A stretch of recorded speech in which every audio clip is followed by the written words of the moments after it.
कभी सोचा है, अगर आसमान में एक और चांद की जगह एक काला सा धब्बा दिखने लगे तो क्या होगा?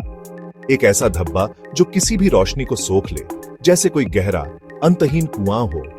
यह सवाल सिर्फ रात के अंधेरे में ही नहीं, दिन के उजाले में भी दिल में एक अजीब सी सिहरन पैदा कर देता है। कल्पना कीजिए, हम सब अपनी रोज की जिंदगी में उलझे हुए हैं, दफ्तर जा रहे हैं, घर लौट रहे हैं, और कहीं दूर अंतरिक्ष के सन्नाटे में एक अनदेखा मेहमान हमारी पृथ्वी की तरफ बराच रहा है।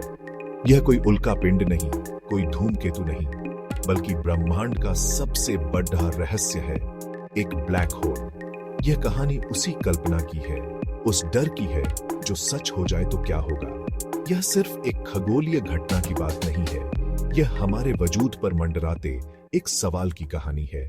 तो आखिर यह ब्लैक होल है क्या भला? इसे समझने के लिए बहुत बड़े वैज्ञानिक होने की जरूरत नहीं है। बस कल्पना कीजिए, एक बहुत बहुत भारी तारा, इतना बड़ा और भारी कि सूरज उसके सामने एक छोटे से कंचे जैसा लगे। हर तारे की तरह यह तारा भी अपनी ऊर्जा जलाता है, लेकिन करोड़ों अरबों साल बाद जब उसका सारा ईंधन खत्म हो जाता है तो वो अपने ही बोझ तले दबने लगता है। वो इतना सिकुड़ता है कि एक छोटी सी सुई की नोक जितनी जगह में समा जाता है। सोचिए, एक पहाड़ को दबाकर एक मटर के दाने जितना बना दिया जाए। बस यही है ब्लैक होल, एक मरा हुआ तारा जो अब इतना घना और भारी हो गया है कि उसकी गुरुत्वाकर्षण शक्ति यानी खिंचाव की ताकत बेहिसाब बढ़ गई है।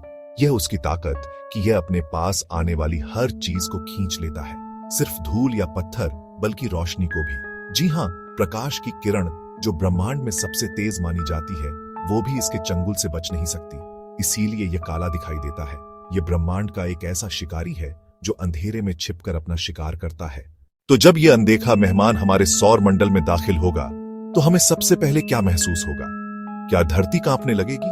नहीं, सबसे पहला असर आसमान में दिखेगा। वैज्ञानिकों के टेलीस्कोप सबसे पहले बेचैन होंगे। वो देखेंगे कि दूर के तारे और आकाश गंगाएं अपनी जगह से थोड़ी हिली हुई दिख रही हैं। उनकी रोशनी हम तक पहुंचने से पहले अजीब तरह से मुड़ा रही है, जैसे किसी अदृश्य लेंस के पीछे से देख रहे हो। इस असर को ग्रेविटेशनल लेंसिंग कहते हैं। ब्लैक होल स्पेस टाइम को मोड़ता है और मुड्ढी हुई रोशनी भी मुड्ढ जाती है। आम इंसान को शायद पता न चले, पर वेधशालाओं में खलबली मच जाएगी। इसके बाद असर हमारे चांद पर दिखना शुरू होगा। चांद अपनी कक्षा से थोड़ा डगमगाएगा, कभी वो धरती के कुछ ज्यादा पास आ जाएगा तो कभी थोड़ा दूर खिसक जाएगा। ज्वार भाटा यानी समुद्री लहरें अब बेकाबू होंगी। जैसे जैसे ब्लैक होल और करीब आएगा, गुरुत्वाकर्षण का खेल और भी भयानक हो जाएगा।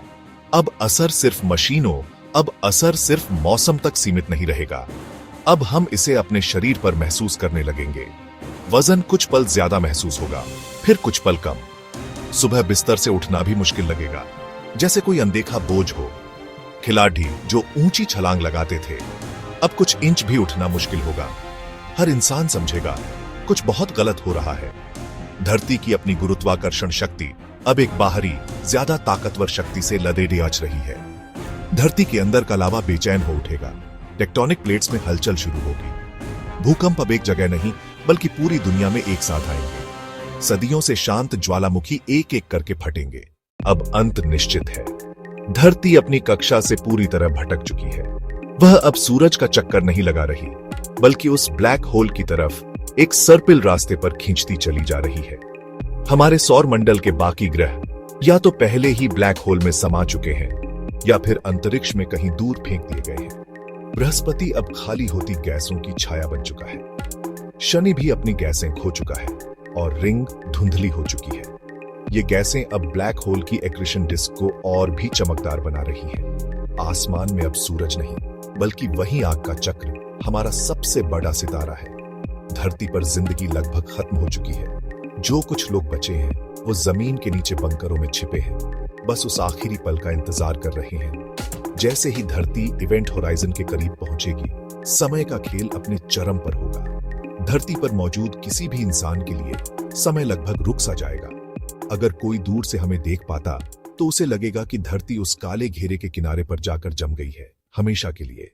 लेकिन हमारे लिए यानी धरती पर मौजूद लोगों के लिए भविष्य अब भी आगे बढ़ा जा रहा है और हम तेजी से उस अंधेरे में गिर रहे हैं। यह आइंस्टीन के सापेक्षता के सिद्धांत का सबसे भयानक प्रदर्शन होगा। हम एक ऐसे बिंदु पर होंगे जहां हमारे लिए समय का कोई मतलब नहीं रह जाएगा। ये कहानी डराती है ना? एक ऐसी शक्ति सब कुछ खत्म कर सकती है, हमारे दिल में एक गहरा डर पैदा करता है। लेकिन अगर हम इस डर से आगे देखें, ब्लैक होल हमें ब्रह्मांड के बारे में कुछ बहुत जरूरी बातें सिखाता है। यह हमें सिखाता है कि हर अंत एक नई शुरुआत का हिस्सा हो सकता है। ब्लैक होल पुराने तारों को अपने अंदर समेटकर नए तारों और ग्रहों के बनने के लिए जगह और कच्चा माल तैयार करते हैं। वो जिस गुरुत्वाकर्षण शक्ति से विनाश करते हैं, उसी शक्ति से आकाश गंगाओं को एक साथ बांधकर भी रखते हैं। हमारी अपनी आकाश गंगा मिल्की वे के केंद्र में भी एक बहुत बड़ा ब्लैक होल है, जिसके बिना शायद हमारा वजूद ही ना होता। यह हमें हमारी विनम्रता का पाठ भी पढ़ाता है।